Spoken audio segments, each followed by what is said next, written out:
Hey, what's going on? It's your boy Brendan Berg, man. Just catching you guys on this Saturday. Just on my way back to Houston from New Orleans. There was a jazz fest out there.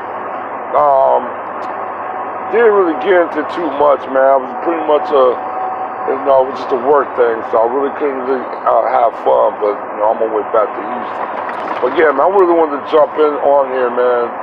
It might be a little bit longer video than normally, but I'm gonna try to make it short as possible where I can.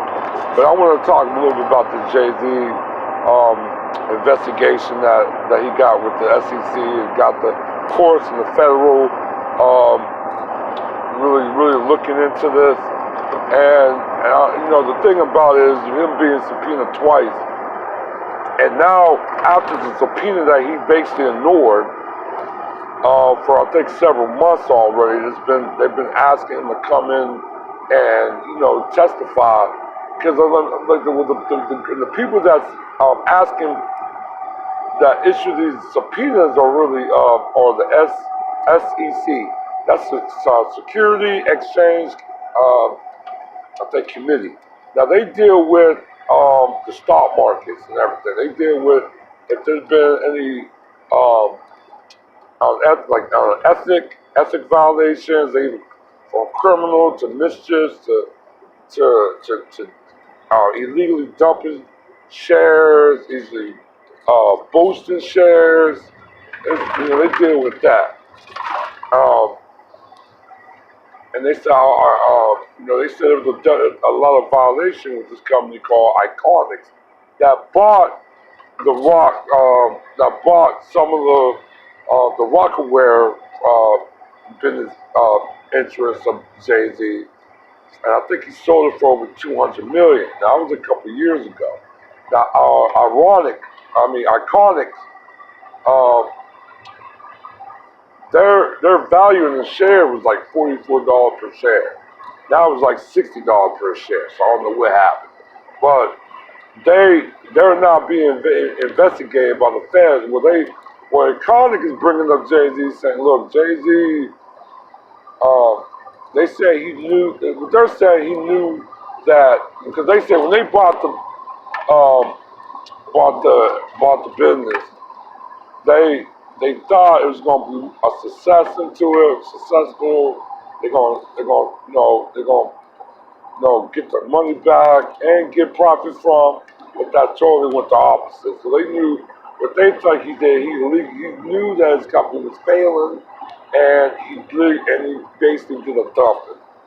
He did a dumping without really giving a proper disclosure of what was really the actual status of the company, of the interest that he sold off. So that's what they're investigating. They're already investigating this company already for some violations in the stocks rules, stock market rules, and everything else. Now Jay-Z is being what he is. He's very eager, and he's very egotistic. He's also very shysty in business deals. So that don't surprise me at all. At all. If he maybe did know that business was failing, but he wanted to make some quick money, so he went on and sold it. See, you forgot, man. Jay-Z he comes from the streets. His business ventures was hustling on the streets. And you basically, by any means necessary, you try to get your money. That means you gotta cut the throat of whoever, then that so be it. That's what it is. So it's almost like a dog eat dog or a shark eat shark world out there, especially in the streets, even in corporate. And I tell people, and what I know to say is there's a lot of things that Jay-Z did in the past that was very, very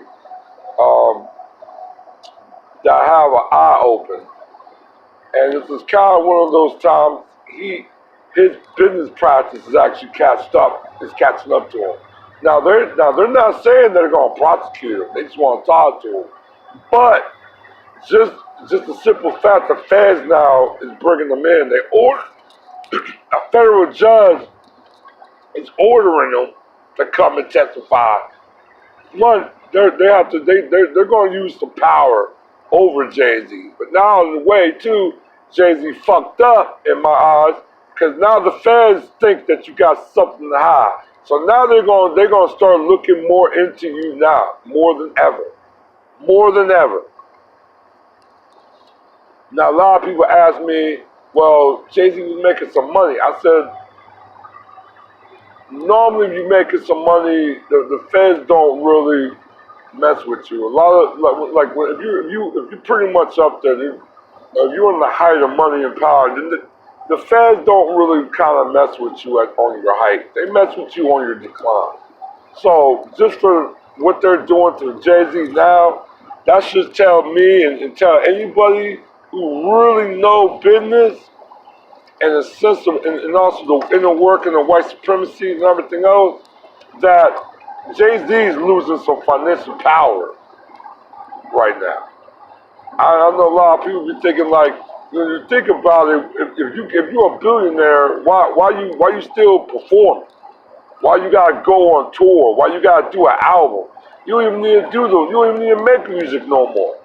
You can just sit back and just create stuff and just be a business mogul. Just say, oh, I'm just gonna just do a bunch of things and just be out the limelight. You know what I'm saying?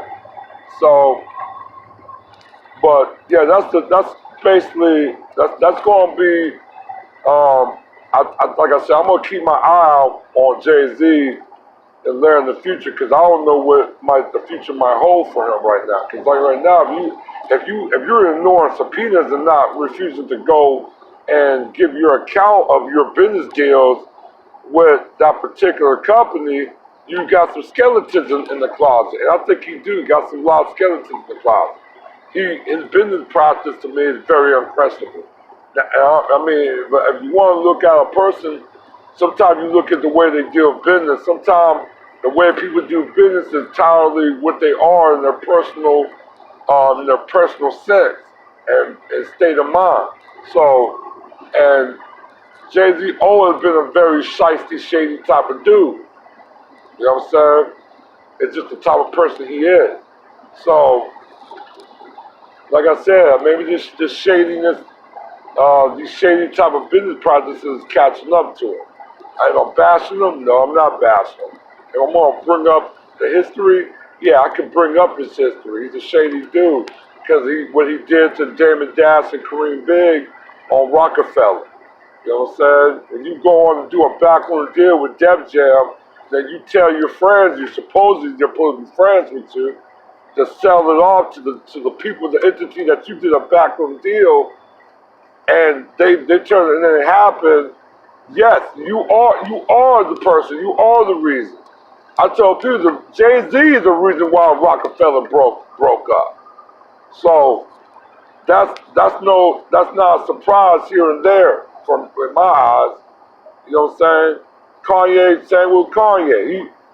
He showed me he's not loyal either from when he went to a side that never really respected him and don't like him. But they use him. Kanye been a user abused all his life. Plus him being emotional don't even make it easier. Actually, you had a person that was in your corner, but you dissed him. For somebody who never was in your corner, and even though you was acting out a little bit crazy, you know, if Jay-Z was a friend really of what you think he was, Jay-Z and Beyonce would have came to you. They would have came and asked you like, chill out. You know what I'm saying? Chill out. I'm here. You know what I'm saying? But, you know, get in your ass as well. Like, look, I'm going to get in your ass because you need this right now. If you want to fight, we'll fight it out. But after this, I'm going to make sure you get back to your senses a little bit. But Jay didn't do none of that because Jay-Z never looked at him as a friend or any type of person to be close like that. He used them just specifically to make him money. And that's really what it was. So that's my point of it. And there's no love lost with Kanye either.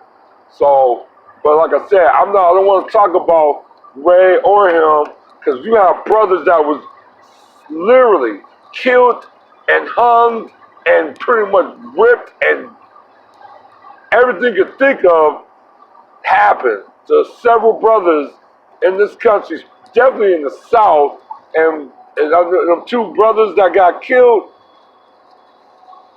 Shout out to Avon Show and shout out to Ashley W. for bringing this out. And people was talking about Kanye and Issa Rae and these. This is emotional ideals, and that they're basically talking about. People should not get twisted over something that's based on opinion, an individual opinion. If you want to say free thinking, okay, say free thinking, but it's still an individual mindset. It's an opinion. You know what I'm saying? Now, do it have some truth? That goes from every individual that may hear what Kanye or Issa Rae said. But in the reality of things, you can't be focused on something that's an ideal and the actual opinion of a thought. That's an ideal thought that they express. That's not reality what they express, because the reality is we still have people that's getting killed in the systematically of white supremacy. So that should not be the discussion at the hands right now. You know what I'm saying? I kind of took race out of what Kanye said. You almost got to take race out of what Issa Rae said. If you already knew these are the type of person they are, and they always have this mindset, or this is the type of characteristic they have and the traits they have as an actual individual, then you would stay clear from them from the get-go, or you wouldn't even pay no mind to them. So people was getting an uproar over what Kanye said, and that show you almost like you like the lemon, you almost like the filler. There's two stories in that.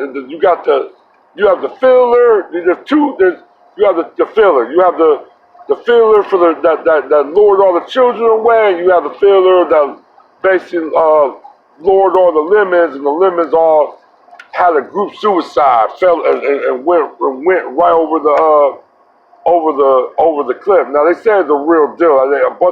They're like small creatures, rodents.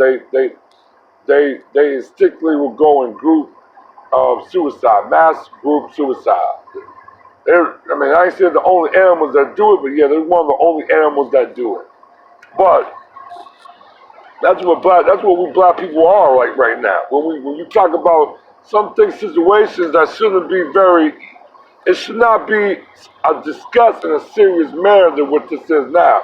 When we have brothers, black males, young black males, these are not even old black males, these are young black males getting killed, hung, lynched. This is a big thing, guys. This is all happening.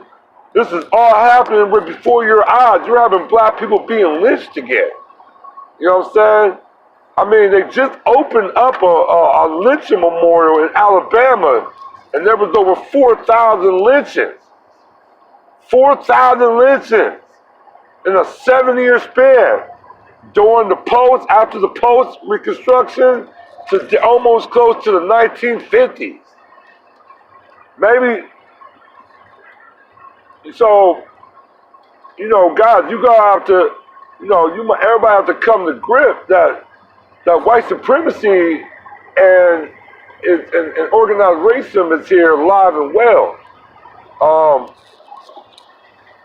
And the thing about it too, I'm gonna close this out. About Donald Trump. I know he talked about Kanye and everything and stuff like that. I think he shut him out, and I know everybody was talking about that. Let me give a little bit. I'm gonna give some real truth. Why I feel Donald Trump might get reelected again. And this is something you you as an individual and as a collective, you go out to really think hard.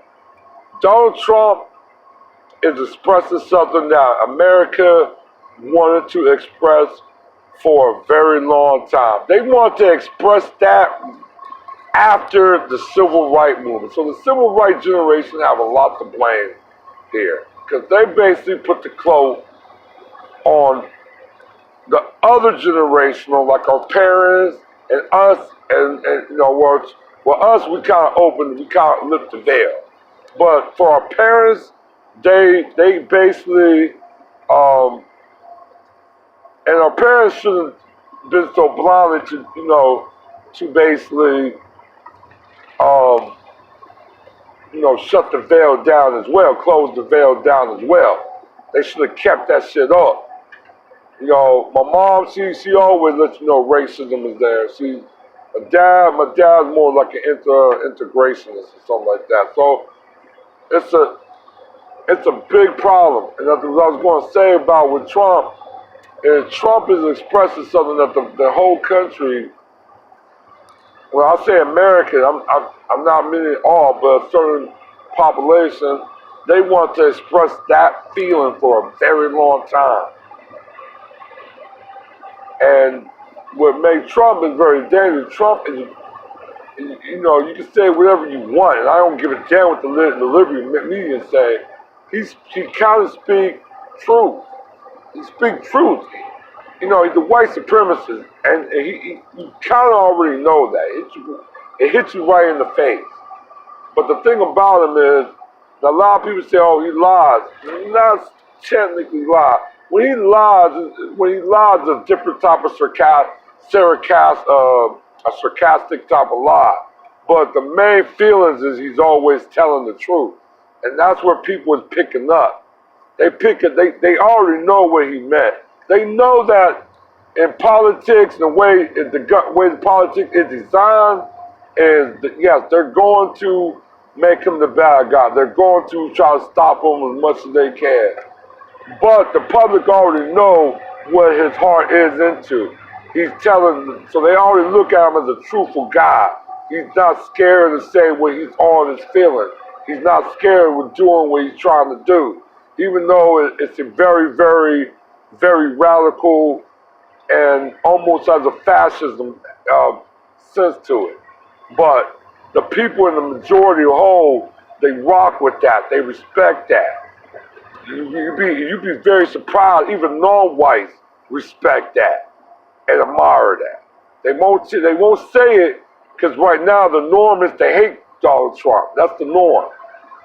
So they're not going to protest that they love him while they know they should not be, or they're in a situation they better not be. But in closed door or in their mind or in their personal feelings and opinions, they agree with that dude. They agree with him. To him, he's speaking a whole lot of truth.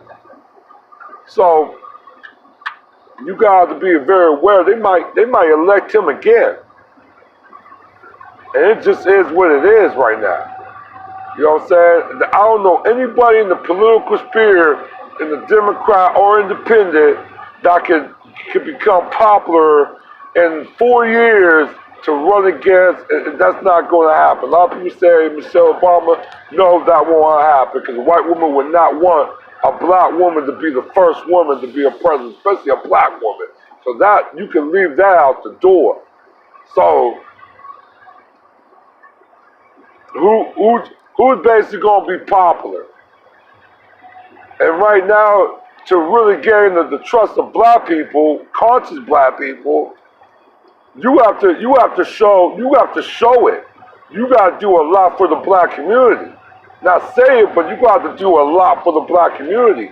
And as me, I personally say, there's nothing being done to the black community. There's actually more harm coming to the black community. So that's my thought with Jay-Z and because he do have a shady past when it comes to business. And that's my thought, about the mindset of what we should be focused on than talking about two damn cool celebrities and what their basically ideal thoughts are. This is the ideal thoughts that they have. That should not affect you or mine or anybody's personal life, because it don't. Kanye don't pay nothing, don't contribute nothing to nobody's daily existence. So there should be no reason why everybody be in the uproar. Yeah, that's why I stopped talking about them. I don't even try to talk about them because it's not that important to. I put my 2 cents in it. I'll repeat the kid's characteristic and the way his personality is. And I don't like it. So that definitely veered me away from him. Even the music, the music, yeah, people could be totally different people. Yes, you are right. They can. Music is a business to them. Music is an imitation of life, but it's not the imitation of the artist's life. There's a very few artists that use that music to portray their life. There's very few artists that can do that, or willing to do that, especially in the realm of hip-hop. But that's all I really want to say. I'll leave the link in the description so you guys can check it out, and I'll talk to you guys a little bit later, all right? What?